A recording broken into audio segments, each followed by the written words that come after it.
part here of our muscle chapter. And we get into the fun stuff, because not to say that the other stuff wasn't fun and enjoyable in the beginning portion of this chapter, but now we're going to discuss, all right, the actual overview of skeletal muscle. Let me find it. Where are you? There we go.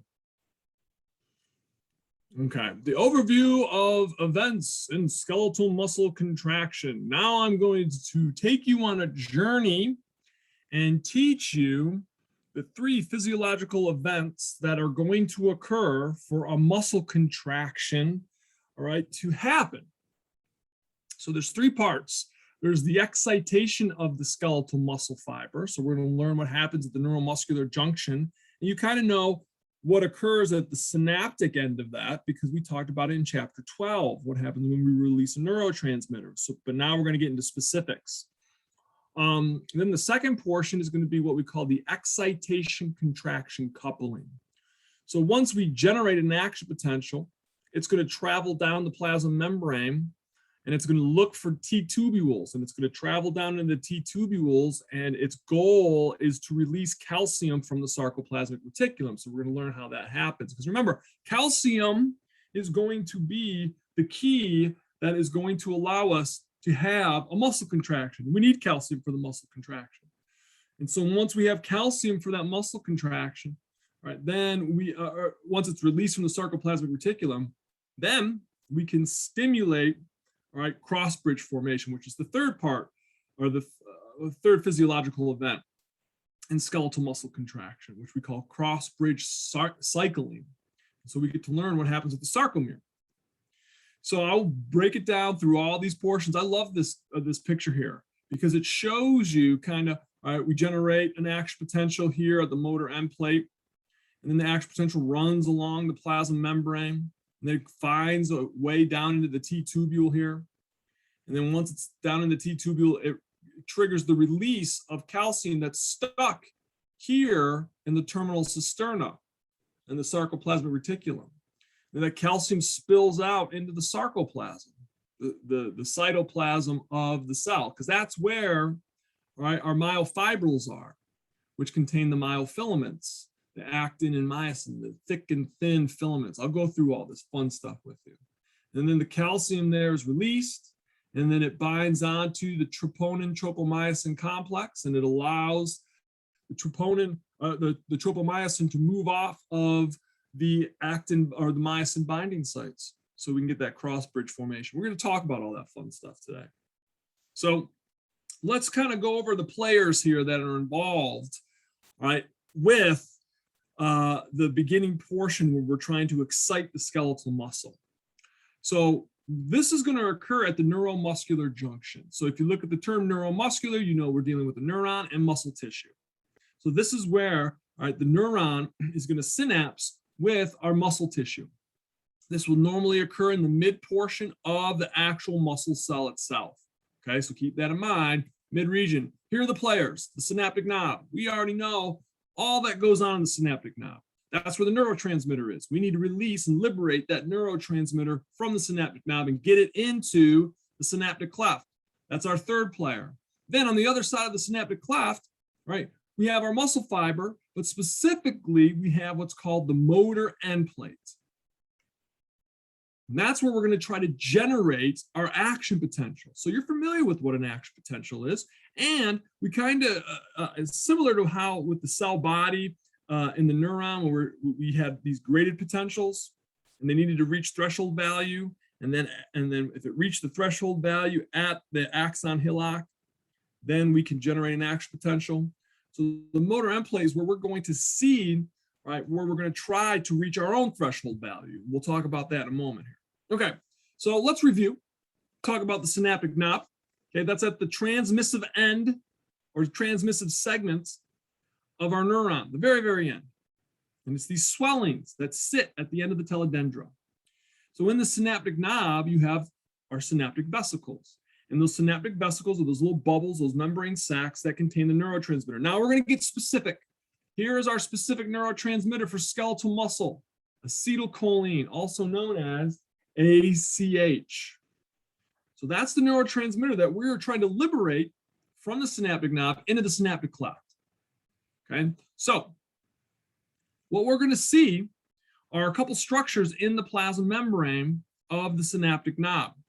Right, we have our calcium ion pumps. Remember, it's the ion pumps, these calcium pumps that are going to generate and create the calcium gradient. Calcium ion pumps are constantly pumping calcium out of the cell. So it creates that gradient, higher concentration outside the cell, lower concentration inside the cell. So when the action potential eventually travels down and opens up those voltage-gated calcium channels, then calcium can move down its concentration gradient.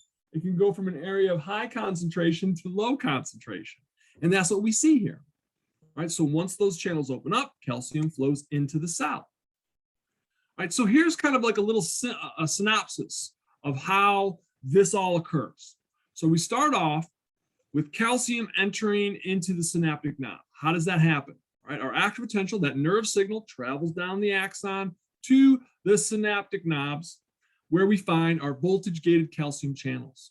And of course, you know, the stimulus that we need is a change in the membrane potential. Well, that nerve signal triggers that, opens up the voltage-gated calcium channels. Calcium flows down its concentration gradient, diffuses into the synaptic knob. And then what happens is it just covers the surface of those synaptic vesicles with its positive charge.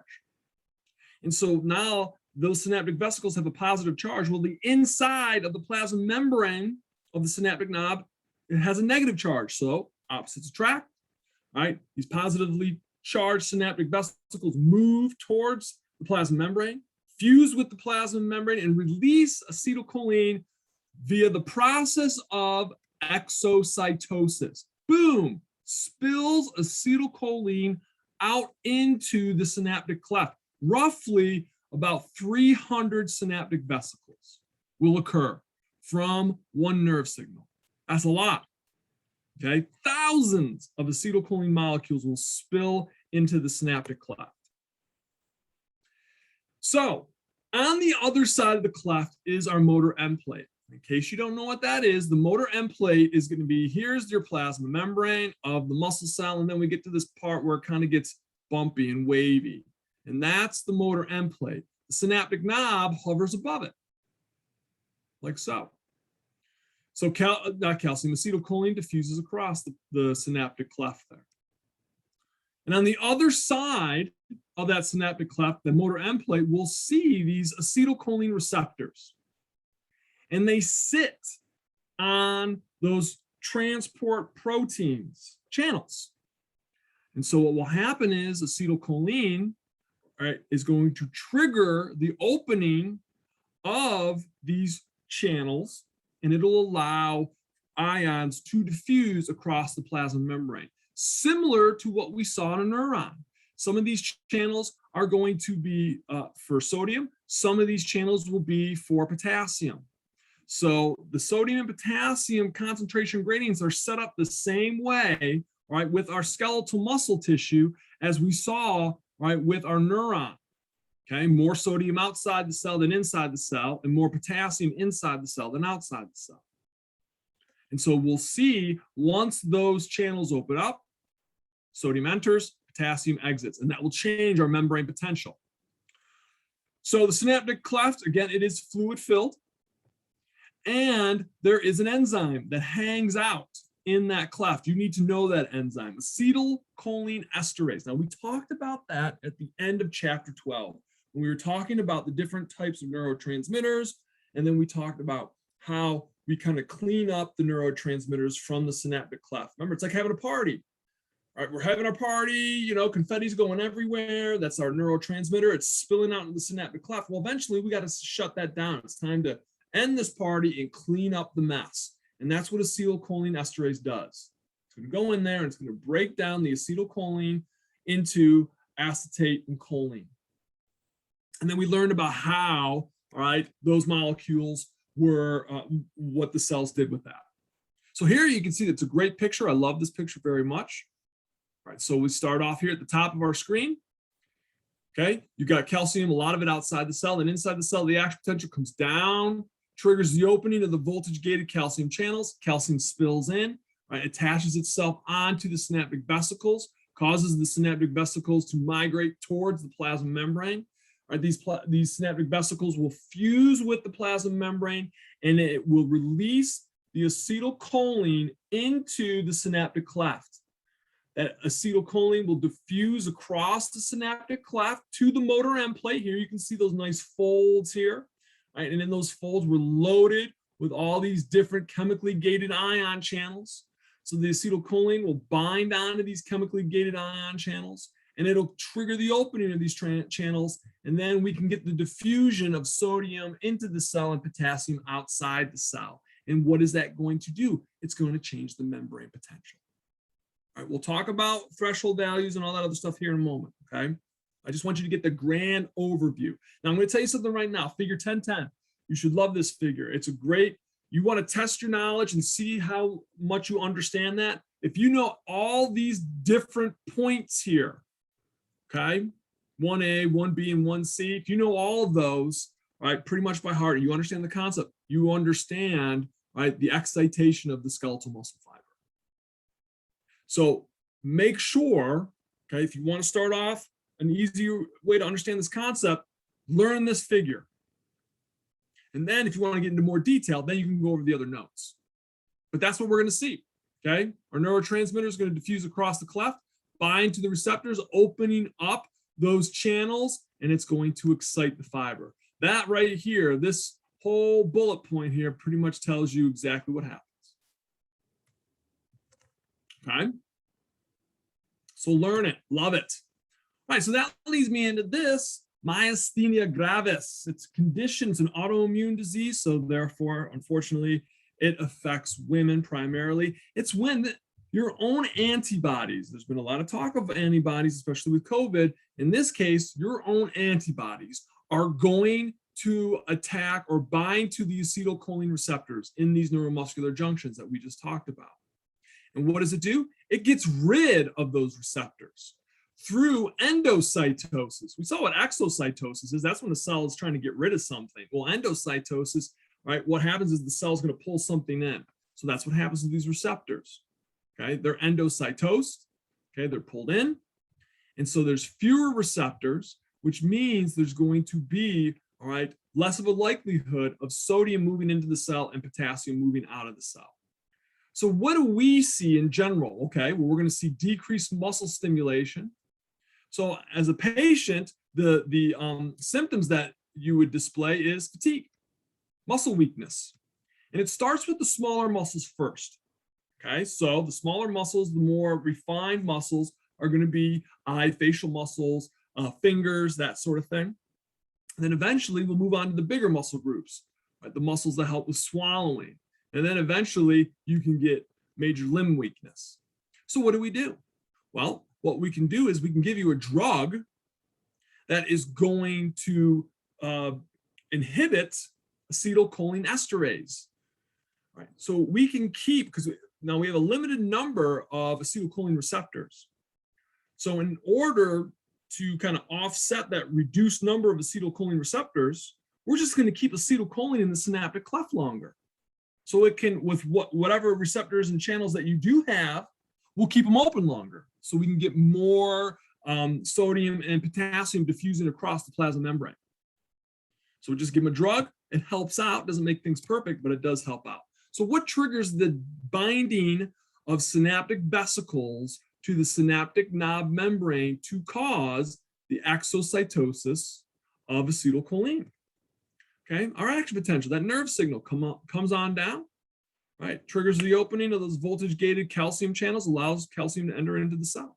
And then as you know the rest, calcium will glom on or attach itself to those synaptic vesicles, and that will cause the synaptic vesicles to release acetylcholine into the synaptic cleft via exocytosis. So let's talk about, remember last chapter, in chapter 12, we talked about a neuron at rest. Let's talk about a skeletal muscle fiber at rest, because that's what's happening, okay? We just talked about the first physiological step. All right, how we're going to excite a muscle fiber. But let's talk about first, before we get any further, all right, what's going on with the muscle fiber that's at rest? Well, look at on the screen in bold print, resting membrane potential. There it is. You should recall, does anyone remember what the resting membrane potential in a neuron is? Right? In a muscle cell, okay, it is negative 90 millivolts. Ooh, I see one person. Does anyone else want to throw out a value for the resting membrane potential of a neuron? You should know this. It should be quick. Okay, let's see. All right, I got two people. Here we go. Booyah, negative 70 millivolts. Wonderful. Thank you very much. Yes, good. Okay, negative 70 millivolts is the resting membrane potential in a neuron. Well, a resting membrane potential in a skeletal muscle fiber is going to be negative 90. Okay, but we're going to still be dealing with that similar concept, positive outside, negative inside the cell. So, all right, we're going to have our leak channels and our sodium potassium ion pumps. Well, that's good to know.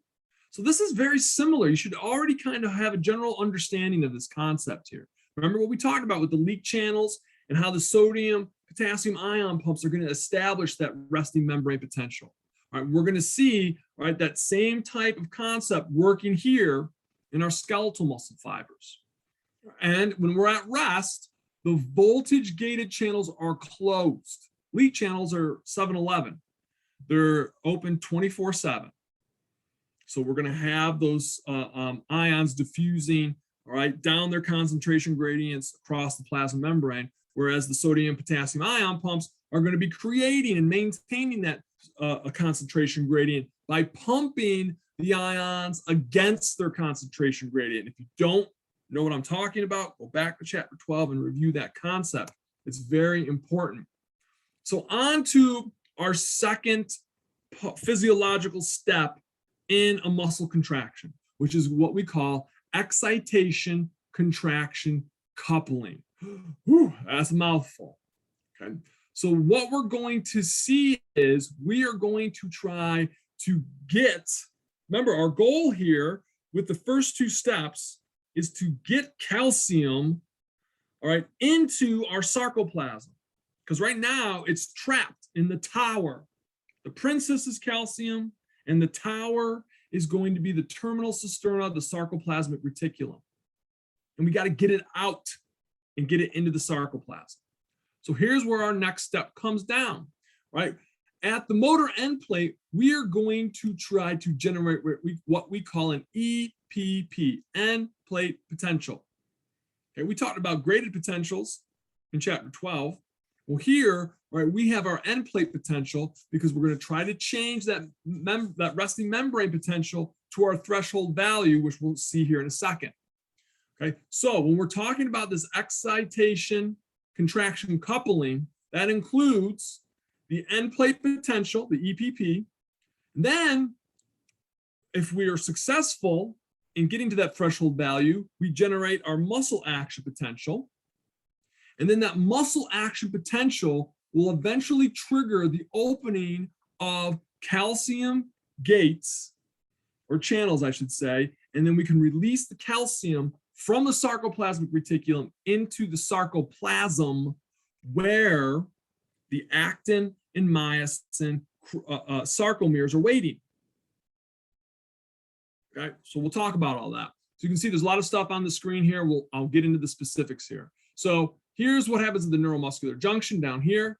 We're hopefully going to generate an action potential, which is what this part demonstrates here. So let's walk through it. Okay, so we'll move in through all this stuff here. Okay, so an end plate potential. So let's pick up where we left off. So we just got acetylcholine to diffuse across the plasma, the synaptic cleft, triggers the opening of those chemically gated channels. And now we can see sodium and potassium diffuse across the plasma membrane. As you know, sodium enters in, potassium leaves. All right, so we're going to see, in the same concept, sodium pours in quickly into the cell. Okay, steeper concentration gradient. It's also attracted to that negative charge inside the plasma membrane. So it gets almost sucked in. And so what we're going to see is the sarcolemma, that's the plasma membrane, is going to become less negative. We're starting to depolarize, okay? We're starting to depolarize our plasma membrane here. Right? Again, EPPs are similar to our graded potentials that we saw on the neuron. They're local. They're local, right? So if we have enough, we reach that threshold value, then we'll open up the voltage-gated ion channels, okay? If not, then we have to stimulate it again. And hopefully the second time, we actually reach that threshold value, or the third time, or the fourth time, whatever. Okay, so our goal is still the same. We have to reach that threshold value. And so that's what we're going to see there. Okay, so once that occurs, once we reach that threshold value, right, we are going to see, right, the generation of that action potential through, right, depolarization, in which we make the inside of the cell more positive or less negative. And it follows the same series of events. We depolarize the cell, then we repolarize the cell. Okay, depolarize and repolarize. Okay, oops, hold on. Went the wrong way. So see if I can zoom in here a little bit. This is what we're going to see over here. So what we're doing is we're changing the membrane potential. And so we're starting off at that resting membrane potential of -90.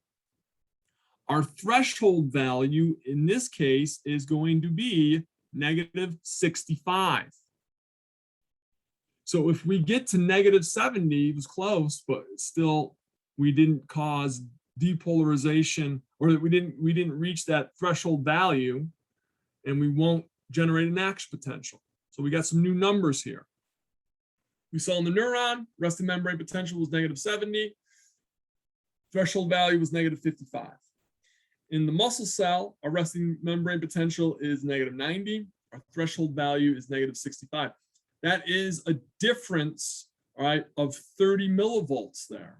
Whereas in the neuron, we only needed a difference of 15. Did I say 30? Excuse me, 25. Haha. Bad boy. Can't remember my math. All right. So what we need to see is enough of a change in that membrane potential to hit that threshold value, and it needs to occur at our voltage-gated channels here in the sarcolemma. And once that happens, similar to what we saw before, we're going to see that depolarization occurring, and then the opening of those gated channels, and it's like the dominoes falling. Boom, boom, boom, boom, down to the next and the next and the next. And that's what we'll see, okay, when we get into that area there. Right? So we generate our action potential. So we start off by depolarizing the cell, and then we come back and repolarize the cell. And so when we're in the motor end plate, our action, excuse me, not our action potential, our EPP, the end plate potential there, reaches the threshold value, and that triggers the opening of the voltage-gated sodium channels. When that happens, we know the story, okay? That positively charged sodium enters into the cell, causes the inside of the cell to become more positive, and it depolarizes the cell. We hit that value of positive 30 millivolts. We know what happens in the neuron. It closes, right, causes the voltage-gated sodium channels to close. Well, what happens then? Well, then at that value of positive 30, our voltage-gated potassium channels will open up, and we'll repolarize the cell. So again, think of it like dominoes falling down, right? Because one gate will open, and that will trigger the opening of the next gates, and then it will cause the opening of the next adjacent gate, and the whole series. So it's basically a nice chain reaction. And this is going to go all the way down the sarcolemma, the plasma membrane of our muscle cell, and head into the T tubules. Now, it's not just going to be one T tubule, it could be hundreds of T tubules. They're all over the place. If you look here at our picture, well, you can't really see it on this one here. I'm not going to go searching it out for it. But the plasma membrane has these T tubules all over the place for our muscle fibers. They're everywhere. So it's going to travel to all those various T tubules. All right, so here on this slide, you can see what follows depolarization and repolarization. All right, what's repolarization? Those voltage-gated potassium channels open up. Potassium leaves the cell, takes its positive charge with it, causes the inside the cell to become more negative, and that is repolarization, gets us back to that negative 90 millivolts. And the same thing, repolarization follows all the way down into those T tubules. Okay, so we saw in the neuron, we had a refractory period in the neuron. Well, guess what? We still have also in muscle cells a refractory period. Okay, and that will occur, all right, when we're during the depolarization repolarization process. All right, so here you can see that picture, all right, of our excitation contraction coupling. We zoom in. There we go. Okay, so we already know what's going on here. So we're trying to change that membrane potential. We're trying to get to that negative 65 millivolts. If we do, and if it reaches a voltage-gated sodium channel, then we will start that depolarization repolarization process. Sodium enters in, causes the inside of the cell to become more positive or less negative, and it creates that depolarization, and it changes the membrane potential from the resting membrane potential of negative 90, and it will shoot up all the way to positive 30. That will trigger then the opening of the voltage-gated potassium channels. Right at that positive 30 mark, the voltage-gated sodium channels close, and then the voltage-gated potassium channels will open, and then that positively charged potassium exits the cell, taking its positive charge with it, and it makes the inside of the cell more negative, causing that repolarization, getting us back to our resting membrane potential of negative 90. See, now you can see why we do the neurons first. Teach you that whole concept of depolarization, repolarization, and all the different types of transport proteins, the channels and the pumps. So, you want to save some time on studying? Learn figure 1012. This will explain to you everything that occurs in a muscle cell on our graph here. Everything that I just discussed with you. So looking at it here, here's our resting membrane potential. Right here in phase 2, we start to see, right, the opening of some of those chemically gated ion channels at the motor end plate. And so as sodium diffuses into the cell and potassium leaves the cell, right, we are going to change our membrane potential, hopefully get to that threshold value of negative 65. Once we do, and it occurs at our at a voltage gated sodium channel, boom, takes right off. And now we got depolarization occurring, all right, in full effect. We get to that positive 30 value, those voltage gated sodium channels close, the voltage gated potassium channels open, and then we start to repolarize the cell.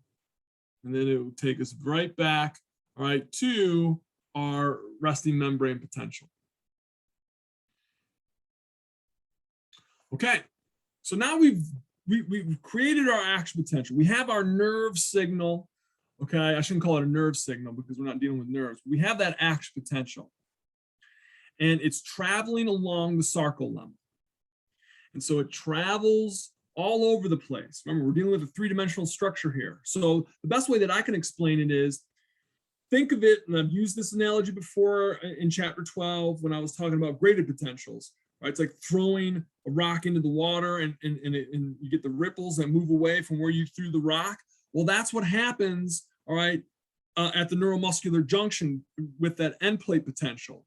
Okay, once we establish that endplate potential and we reach our threshold value, it spreads out in all directions, 360 degrees in every direction, and there's T-tubules all over the place. So it'll travel down, okay, the T-tubules, these action potential that is shooting out across the sarcolemma, and it's going to travel down the T-tubule, and it's going to look for, all right, the voltage, this is a new term, sensitive calcium channels. And so when we trigger the opening of these voltage sensitive calcium channels, as an action potential would do, okay, it will then cause what we call, and this is new to us here in this chapter, it will cause the opening of what we call calcium release channels. And think of these calcium release channels like a lid on a jar, okay? If the lid is closed, nothing can get out of the jar, all right? But what will happen is our voltage sensitive calcium channels will open up, all right, these calcium release channels like a lid, right? And that will allow calcium to leave the terminal cisterna there in the sarcoplasmic reticulum. So where does calcium go? It goes from an area of high concentration to low concentration. So it goes from the sarcoplasmic reticulum into our sarcoplasm. That's our goal. We're releasing the princess from the tower. Release the calcium from the sarcoplasmic reticulum, diffuse into that sarcoplasm, and then we get to the next stage here in a moment where calcium is going to interact, all right, with our myofilaments. Because right now, the myofilaments aren't doing anything. Our actin and myosin, our thick and thin filaments, they can't. Okay, the binding sites are blocked on the actin. Calcium is the key to unlock or to move the regulatory proteins of troponin and tropomyosin off of the binding site. So here you can see, right, our action potential traveling down, okay, the sarcolemma doing its action potential thing. It finds a T-tubule, it goes down into the T-tubule, and it locates these voltage sensitive calcium channels. And it triggers those voltage gated calcium channels, all right, or excuse me, voltage sensitive, not voltage gated, voltage sensitive calcium channels to open up, okay, like a lid on a jar, the calcium release channels. And then calcium, which is hanging out here in the terminal cisterna, right, can then leave the terminal cisterna and go into our sarcoplasm. Because that's where our myofilaments are. They're waiting, right? They're waiting to cross bridge. Oh my goodness gracious. Before I forget, has anyone here gotten a chance to watch that muscle video that I sent out last night in an email? If not, I won't be terribly upset. No, but what I would do is encourage you to watch that video after tonight's class. Okay, not yet, that's fine, all right? But I'm telling you, normally, again, I was having technical difficulties trying to get it to play with my other class on Zoom. No one could hear anything. But I would really encourage, it's only 4.5 minutes. After today's class, watch that video. It will make sense to you. I'm telling you this right now. And then as you're studying, take a break, watch the video again. Normally, what I like to do is I like to show it in the beginning of chapter 10, because most people have no idea what that video is saying. They might have a few things that they understand.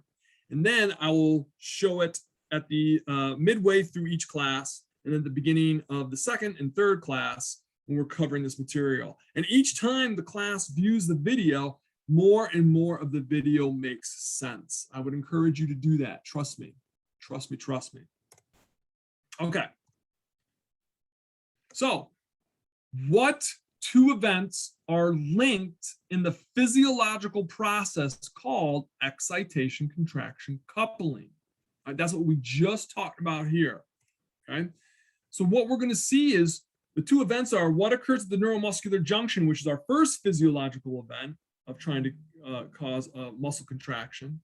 And then, all right, we are going to link it to the cross bridging, which is the contraction of the sliding myofilaments here.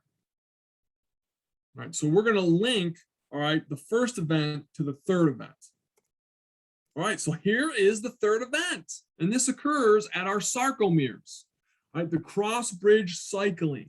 This is when we're going to have our actin and myosin interact with one another. All right, so let's start off here. All right, so when we last left our heroes, all right, this is like an episode of the reality show that we've been watching for the past two classes here. All right, so we just saw how we just released calcium from the sarcoplasmic reticulum, and it's entered into the sarcoplasm, where our myofilaments are just waiting for it. So here's what happens. Calcium comes floating along. It binds to troponin, which is that cup-like protein that sits on top of tropomyosin, which is like that rope-like protein. You can see it over here on our picture to the right.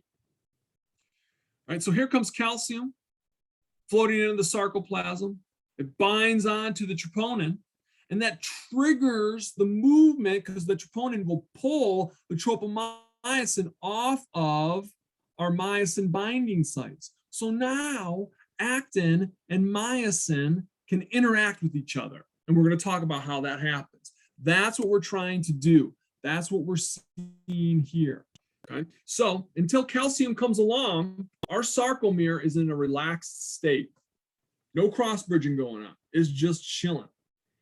Okay. We've got to expose that binding site there so we can actually have some sort of interaction. And that's what we see here.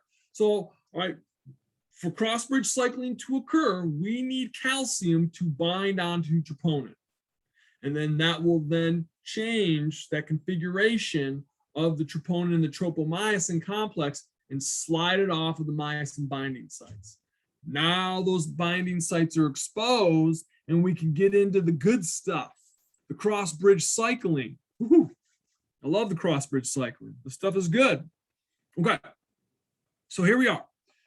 4 steps to cross-bridge cycling, right? They are repeating steps. So, I mean, if you want to keep contracting, these steps will just keep repeating themselves. All right, so let's start off with the first step. I'm going to, you know me, I like to do a step, show you a picture and explain the picture, then come back to the next step. All right, so 4 repeating steps. Cross-bridge formation. So we've just exposed the binding site for myosin on actin. Right now, we need to get these 2 proteins to interact with one another. So we're going to create that cross-bridge formation. So prior to the cross-bridge formation, you have to understand something about myosin. The myosin heads are in what we call the cocked position. It's the ready position, like ready to go. Like if you're playing football and you see the linemen are down there on their on all fours and they're ready to once the quarterback calls hike and the play starts, right? These guys are in the cocked and ready position to eventually block. So that's what's going on here with our myosin heads. They are in the cocked ready position. Right. And on actin, our myosin binding sites are ready and ready, are exposed and ready to go. So what we're going to see in the first step, we're going to see the myosin heads extend, all right, and then attach onto the myosin binding sites on the thin filaments on actin. When that occurs, we've established our cross-bridge formation. And so let's take a look. Zoom in. Okay. So let's look at the players here first. We just saw what happened. All right, we've already seen this picture. Calcium binds on. All right, now exposes our myosin binding sites on our actin. All right, so now our actin, our myosin, these heads are in the cocked position. So what they're going to do is they're going to extend and bind onto the myosin binding sites here. If you recall, in the last video, I talked about how myosin has 2 binding sites on the head, one for actin and the other is for ATP. All right, so what we're going to see here is at the time, because the myosin, when it's in the cocked and ready position, right, it has ADP, an inorganic phosphate, attached onto the ATP binding site. We'll get into that. You'll see what that's all about here in a moment. So the other binding site is made available for actin. And so that's what we see here. So now we've made contact. Good. All right. Our first step completed. Now we're going to actually see some movement here. We're going to move. All right. We're going to see these filaments, actin and myosin, the thick and thin filaments, slide past each other. And to do that, we're going to move into our second step called the power stroke. And so what's going to happen is that myosin head is going to swivel. Right? It's in the cocked position. Right? It's like the hammer on a gun. Once you pull the trigger, the hammer comes forward. Well, that's what's going to happen here, right? We're going to then cause that myosin head, all right, to pull actin past it. So that's what we're going to see. We're going to see the thin filament get pulled past the thick filaments, and it's going to move in the direction towards the center of our sarcomere. As this is happening, ADP and that inorganic phosphate that I was talking to you about earlier are going to pop off the myosin head. That leaves that ATP binding site available for another ATP molecule to bind on. So that's what we see here in our power stroke phase. Okay, so here it is in the cocked position. And now we'll see the myosin head is going to, all right, go through the power stroke. It's going to pull the actin towards the center here, right, that M line of our sarcomere. And so it's going to make the sarcomere shorter. And so as it's doing that, ADP and the inorganic phosphate pop off. So we have this ATP binding site available. Okay, that's important for our next step. So if we're done contracting and we want to disengage and set this whole thing up again, well, regardless, we're going to want to set this up again for either if we're going to relax the muscle or if we want to do another contraction. So that leads us into the third step. Right? That's how we're going to disengage the myosin head from the actin. So we're going to release the myosin head. And so to do that, we need ATP to pop on to that binding site on the myosin head. Once that occurs, myosin pops off of actin. Real simple. Here you can see.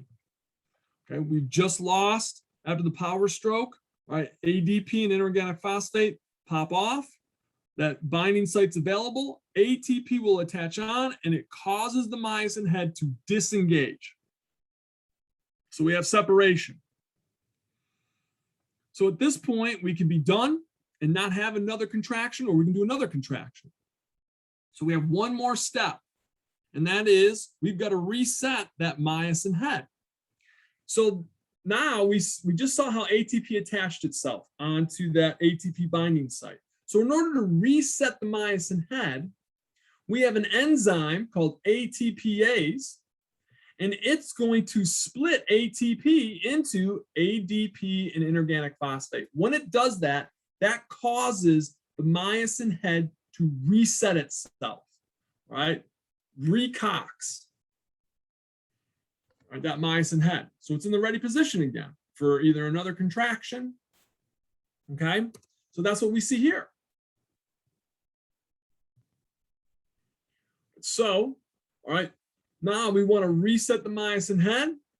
So we're going to hydrolyze or break down that ATP into ADP and inorganic phosphate. It's still going to stay attached onto that binding site. It doesn't pop off yet.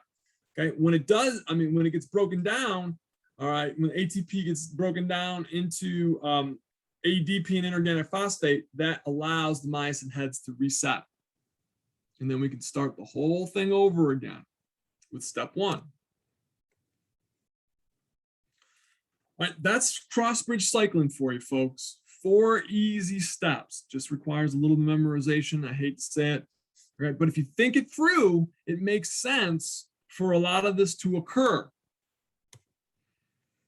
Okay, so a couple of interesting facts about cross-bridge cycling. This is very important. If you don't have either one of these, we can't have cross-bridge cycling. So we can continue cross-bridge cycling as long as calcium is available and as long as ATP is available. If you're missing one, you're not going to be able to do this. You're not going to be able to do this. So when cross-bridge cycling occurs, we're going to see the sarcomeres shorten. Remember the Z discs, right? The Z discs are the ends of our sarcomere. That's where the actin, right, is going to be attached onto. This is the Z disc right here.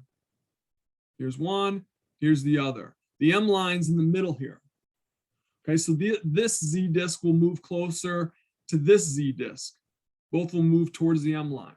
That's what occurs. So our sarcomere will shorten. Now, during this, right, you will see, right, narrowing, and in some cases, the disappearance of the H zone and the I band. And in case you forgot what those are, right, the H zone, zoom in up here, right, the H zone is where we're going to see just the thick filament available. And then the I band is going to be where there's just the thin filament. So those will narrow or completely disappear depending on how much contraction is occurring. Right, so keep in mind, and I've seen this asked on tests before, the thick and thin filaments never change shape. They never do. They never get shorter. They don't get longer. They always stay the same length. The H zone and the I bands, those will change. Okay? But the thick and thin filaments, the actin and myosin, they never change length. They'll just slide past each other. So you can see here, all right, in our pictures. So here's our relaxed skeletal muscle. So everything's just kind of chilling, right? We're not getting any cross bridging going on. So you can see here, all right, on our electron micrograph, you could see an actual physiological picture of what's happening. Now, when contraction occurs, okay, now we're contracting our muscle here, you'll notice the Z discs have moved closer to one another. And pretty much you can barely see, all right, the I band, okay, because we have a lot of overlap between the actin and myosin, hardly any of the I band, if any at all. Right? And, all right, our H zone has decreased significantly. But you'll notice the length of the myosin, the length of the actin does not change. You see, look how compressed this protein is. Remember that, the connectin there? That allows for the springiness, the elasticity of the sarcomere. I love how they drew it in the book. They showed it as a coil, like a spring. And so you can see how it's all shortened. So what is the function of calcium in skeletal muscle contraction? It's the princess, right? So once calcium leaves the sarcoplasmic reticulum, the terminal cisterna, it's going to bind down to troponin, and it causes that conformational change in the troponin-tropomyosin complex. What is that? It allows, all right, the tropomyosin to move off of the myosin binding sites on the actin. So we can now get our cross bridge formation going on. So it's crucial. We need calcium. We need it for this to occur. What causes the release of the myosin head from actin? Right? If you're not sure, ATP. And so what resets the myosin head? Right? Well, the enzyme ATPase is going to split ATP into ADP and the inorganic phosphate. Oh, yes, I love talking about this stuff. The clinical view stuff, I always get excited talking to you folks about it. Tetanus and botulism. All right, we've talked about tetanus in my family quite a bit because I'm trying to explain to my kids about vaccinations and whatnot and getting their DTaP. I told them that, you know, you don't want to mess around with tetanus because in some cases, right, really bad tetanus, you can get lockjaw, right, in which you can't open your mouth because the actual toxin from this bacteria causes what we call spastic paralysis. There's two types of paralysis. We have what's called spastic paralysis and flaccid paralysis. Spastic paralysis is when a muscle is in muscle spasm. It's so tight, all right? And so it just keeps contracting. All right, so the toxin from Clostridium tetani or C. tetani, right, is going, I love this, it's crazy, but it is going to block the release of that inhibitory neurotransmitter. And so that we see in the spinal cord, which is going to cause that constant stimulation of the muscles. And so lockjaw is one of those examples that you'll see. It won't just be lockjaw, you'll have spastic paralysis and other muscles too, which is, it's not just the muscles of mastication, but that's just the one that I always tell the kids about. All right, the other type of neurotoxin, all right, we see in botulism. And this toxin comes from, all right, Clostridium botulinum. Now, there was a long time ago, they used to serve, and I cannot remember the name of the food, but it was this canned, it was like a beef stew, and they used to can it. And you could go to the grocery store, you could buy it and just eat it right out of the can. It was supposed to be served like at room temperature or whatever. I wish I could remember the name of it. But anyways, they would, if these cans were damaged, all right, Clostridium botulinum could get into these cans, and then people would eat this beef stew stuff, and then they would suffer from this muscular paralysis. So that's why I don't know if any of you have ever heard of or talked to your family members or whatnot. If you're ever at the grocery store and you're shopping with mom or dad or sister or brother or aunt or uncle, and you go and pull a can off the shelf and it's got dents in it, and they look at it like, no, put that back. A lot of that came from the Clostridium botulinum. It's so funny you say that, David. I always think of Dinty Moore. I like Dinty Moore, but I think you have to heat that up. It was a specific name. I can't remember. When I took microbiology, I learned it. I'll have to go and look through my notes. By the way, I've kept all my notes from graduate school, med school. I don't know if I kept all my notes from college. And then I just started scanning them into the computer. I go back from time to time and read them. Yeah, I know, I'm a nerd. All right, so what does botulinum do? So this toxin is going to prevent the release from the acetylcholine, the neurotransmitter in the synaptic knobs. Well, of course, if we can't release acetylcholine, our neurotransmitter, into the synaptic cleft, we can never generate an EPP. If we can't generate an EPP, we can't generate an action potential. We'll never open up those voltage sensitive calcium channels, which will trigger the opening of the voltage release, of the calcium releasing channels. So we'll never get calcium to get into the sarcoplasm. So we're going to get a flaccid paralysis. Now, this can be life-threatening, yes, but we've seen that we use Botox, all right, to help, all right, with cosmetics. Helps it get rid of wrinkles. But we can also see it's worked great with folks that have conditions that cause muscle spasticity. We see it in cerebral palsy, right? And I think I've told you folks, or I told one of my sections, I had a patient that had really bad, what's called cervical torticollis. The muscles in her neck were so badly in spasm that her head would literally lay on her shoulder.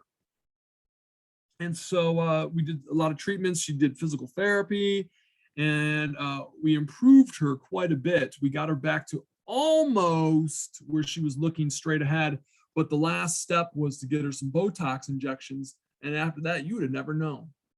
When I first saw this patient, it blew my mind. It was something like out of I won't say a horror movie because it wasn't anything like that, but it was just seeing this, this person having their head pretty much lying on their shoulder. But anyways, okay. So the saying, what goes up must come down. So we've contracted the muscle. Now we have to relax the muscle. I love this slide because if you think through it, you already know a lot of this. I mean, maybe not right now because I just presented a lot of this material to you. But we'll see, right, with our muscle relaxation, we're going to stop some of those steps that we were talking about earlier. So here's what happens with muscle relaxation. One, we need to terminate our nerve signal. Okay, so the neuron stops firing. If the neuron stops firing action potentials, then we won't release acetylcholine into the synaptic cleft. So if we're not releasing any more acetylcholine into the synaptic cleft, that gives us time for acetylcholinesterase to clean up the party that we just had. And so it's going to go in there and it's going to break down acetylcholine through the process of hydrolysis. It's going to break it down into acetate and choline. And so when that occurs, okay, we're getting rid of all the acetylcholine. We no longer have acetylcholine on those receptors at the motor end plate. So we're not going to be generating end plate potentials. If we're not generating end plate potentials, we're not going to generate action potentials. And so without the action potentials, right, those calcium channels that we saw, those voltage sensitive calcium channels will close. And then calcium can no longer leave the sarcoplasmic reticulum. So any of the calcium that was sitting in the sarcoplasm gets pumped out of the sarcoplasm and back into the sarcoplasmic reticulum by the calcium ion pumps. And so if we no longer have calcium in the sarcoplasm, then troponin and tropomyosin move back over, all right? Okay, the tropomyosin will slide back over the binding sites, the myosin binding sites on actin. And then the muscle relaxes and it's going to go back to its original position or length due to elasticity. And that connectin protein helps with that. So this is a really good slide if you kind of want to walk things through. It's almost kind of like thinking backwards. So if you understand how we generate an action potential, how we generate a muscle contraction, then you can try to figure out and go through and walk yourself through how a muscle can relax. So how do acetylcholinesterase and calcium ion pumps function in the relaxation of muscle? There you go. Okay, that acetylcholinesterase is going to pull the acetylcholine off the receptors, break it down, all right, so it's no longer into the cleft or affecting, right, those chemically gated channels. And then the calcium ion pumps are going to return calcium to the sarcoplasmic reticulum. We're taking the princess, party's over, princess, you're going back in the tower. Bam. We're taking the calcium and sticking it back into the sarcoplasmic reticulum in the terminal cisterna there. And then that is going to trigger, all right, troponin and tropomyosin to block the myosin binding sites. All right. So now you know how muscles contract, and now you know how muscles relax. But we got to power this thing, right? This whole muscle contraction requires energy. It requires fuel. For you to drive your car, you need gas. Well, muscles need their version of gas, which is ATP. So we're going to talk about how and where it gets its ATP. And so there's 3 different ways that skeletal muscle can generate and make more ATP. Now we have ATP, right? ATP will be floating around in the sarcoplasm, which is good. Right? That's important. But we have mitochondria in the sarcoplasm too, and they can make ATP. So now let's talk about how we get that, that fuel available. So the stored ATP, that's what we're talking about, that sits in the sarcoplasm. We only got about 5 seconds of that. Then it's over, right? Then it's over. So if we need some extra ATP, we've got this wonderfully beautiful enzyme called myokinase.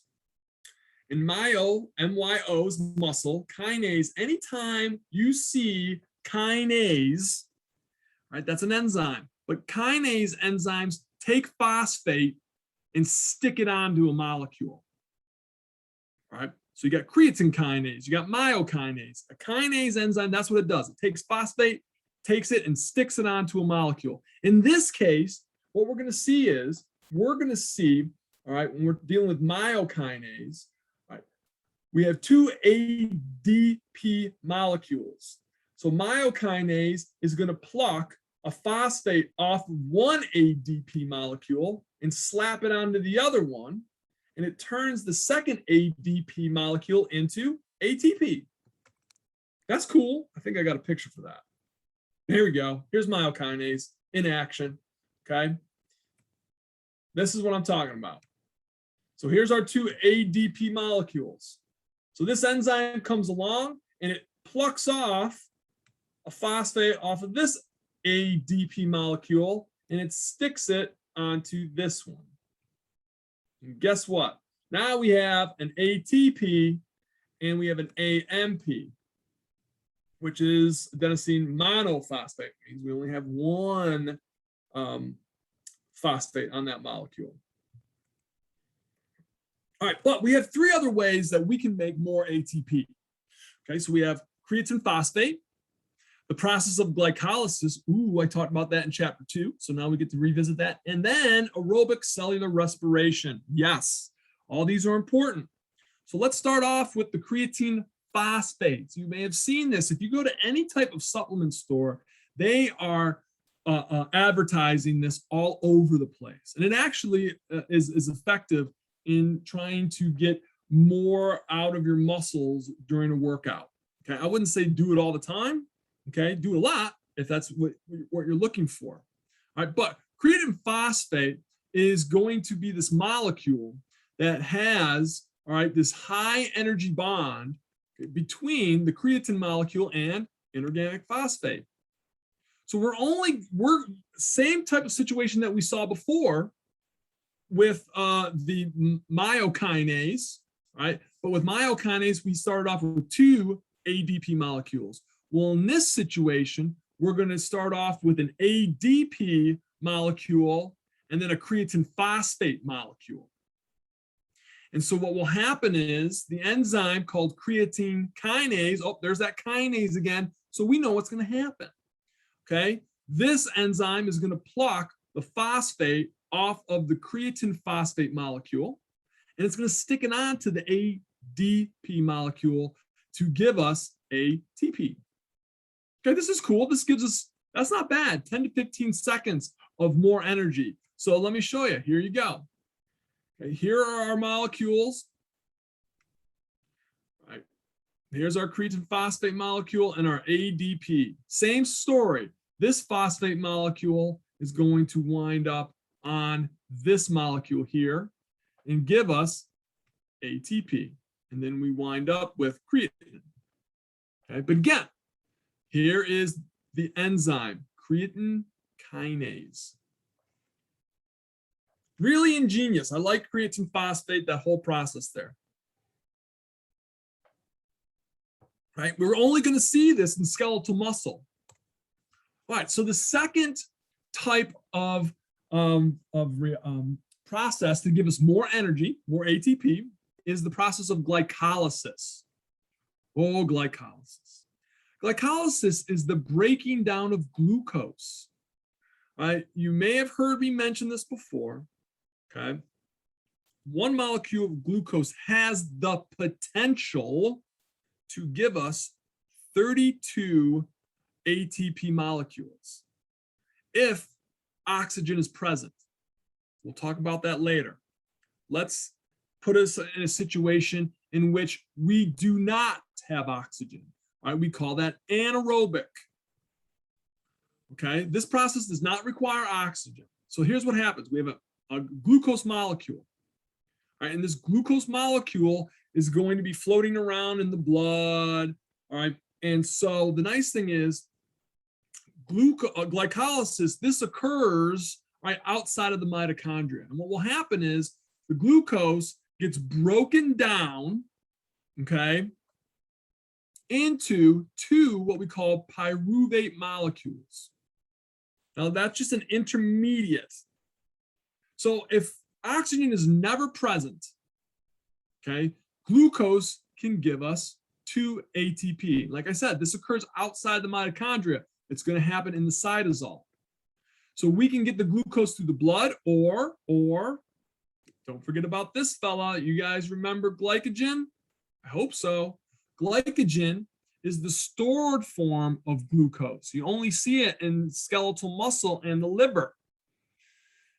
Well, the glycogen just sits in the cytoplasm. It's considered an inclusion. Remember, there's 3 components there in cytoplasm. You have the organelles, the cytosol, and inclusions. So glycogen is an inclusion. So it sits there in the cytoplasm, excuse me. All right. And remember, a glycogen molecule is if we just took a whole string of glucose molecules, an individual glucose molecule, attached it to another one, then attach another one to that, and another one to that. And so when we're undergoing glycogenolysis, right, we're going to just start cleaving off individual glucose molecules from our glycogen molecule. And then we'll break it down into our 2 pyruvate molecules. And if the process ends there and we have no oxygen, we get 2 ATP. Not bad, not bad, but we can do better. How do we do better? We use aerobic cellular respiration. That's how we do better. That's how we kick it up a notch. We take the oxygen, right, molecule that we talked about that was in the myoglobin. Remember the myoglobin protein molecule? I mentioned it before at the beginning of this chapter. Not today in this class, but the previous video there. And we can use that oxygen to undergo aerobic cellular respiration. Here's the thing. This process occurs in the mitochondria. Without oxygen, we cannot get those 2 pyruvate molecules, what I just mentioned here. We cannot get those 2 pyruvate molecules into the mitochondria. So we need oxygen. So it's like this. You go to a club and your friend's like, hey, listen, I know the bouncers. I can get us into the VIP lounge. And everyone's like, ooh, you know, you have your 2 friends. All right. You're like, yes, this is great. Okay. So your friend that knows the bouncer is oxygen. Okay. And the VIP section is like the mitochondria. Right? So we need to get pyruvate. That's us. All right. So there's two of us pyruvates. We got oxygen. All right. And so the oxygen says, I know the bouncer. And so the mitochondria is like, come on in, come on in. So oxygen gets the pyruvate molecules into the mitochondria. Now, I'm not going to break it down for you on this, what happens, but basically we break down the pyruvate molecule, call that oxidation. And it winds up as carbon dioxide. The byproduct, the end product is carbon dioxide. That's not bad because guess what we're going to do with that? We're going to exhale that out. Carbon dioxide will go into our blood and eventually wind up at our lungs, and you exhale it and boom, it's back into the atmosphere and the plants love you for it. Okay. But this process is basically one big transference of chemical bond energy. All right. These are coenzymes, right? NADH and FADH2. Right. But I won't bore you with this. But what's going to happen is we're going to generate ATP by oxidative phosphorylation. All right. So phosphorylation, we're going to phosphorylate. We're going to add phosphates to our molecule. So we now, through this process, have generated 30 ATP molecules. Add the 2 other ATP molecules that we got from glycolysis, that gives us a net of 32 ATP from 1 glucose. And that's what happens. And that's what happens. Now, the nice thing is, right, different macromolecules can help to generate ATP. One of the best are fats, triglycerides. They're a great fuel. Right, again, we need oxygen. Got to get us into that mitochondria club. All right. So that's what happens there.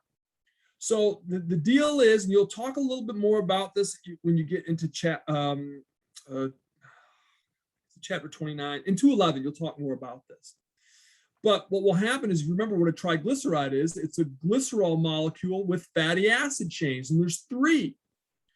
And so basically what we're going to do is we're just going to start breaking down these fatty acid chains, all right, through I want to say oxidation. I can't remember off the top of my head the name of it. That's all horrible because I always remember it, right? But we're going to start to break off or break down these fatty acid chains, and that is going to help us to generate ATP. That's why your body loves triglycerides, loves them, right? Because you can get a lot of energy or ATP from triglyceride molecules there. So again, you're going to see this in much more detail in 211, but this is just showing you a couple of the different ways here. All right, we talked about in our muscle here how we undergo ATP production with that myosin kinase. All right, with the two ADP molecules. And then we've got our creatine kinase with the creatine phosphate and the ADP molecule. And then we can see what happens with glycolysis. This occurs here in the cytosol, right? Glucose gets broken down into pyruvate. That process gives us, all right, two ATP molecules. If we have oxygen available through, yes, myoglobin, that gets the pyruvate into the mitochondria. All right. It undergoes the cyclic acid cycle, the tricyclic cycle, the TCA cycle, also known as the Krebs cycle.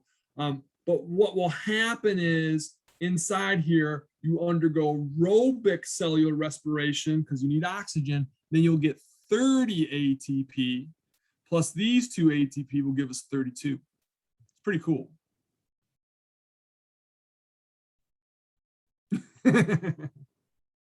That can be somewhat distracting. Yes, I get that.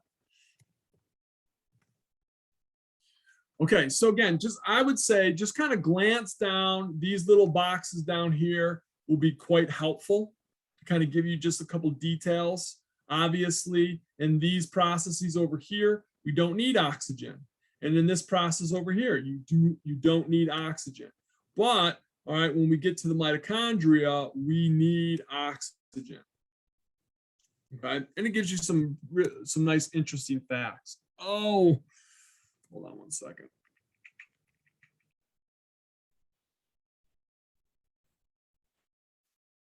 Okay, I'm going to stop here. All right, now here's the thing. Well, let me do something real quick. Yeah.